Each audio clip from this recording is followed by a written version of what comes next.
নমস্কার।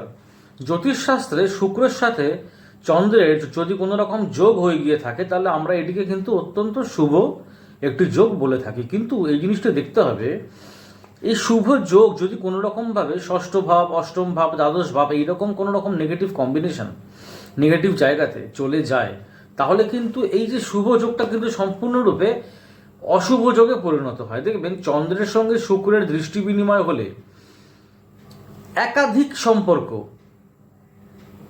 একাধিক সম্পর্কে সেই মানুষটা কিন্তু জড়িয়ে পড়ে, সে ছেলে হোক কি মেয়ে হোক।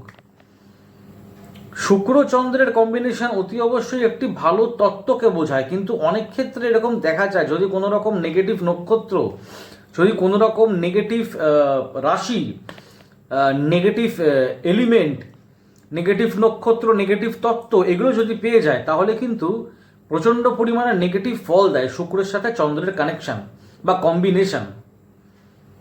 ঠিক আছে, নমস্কার।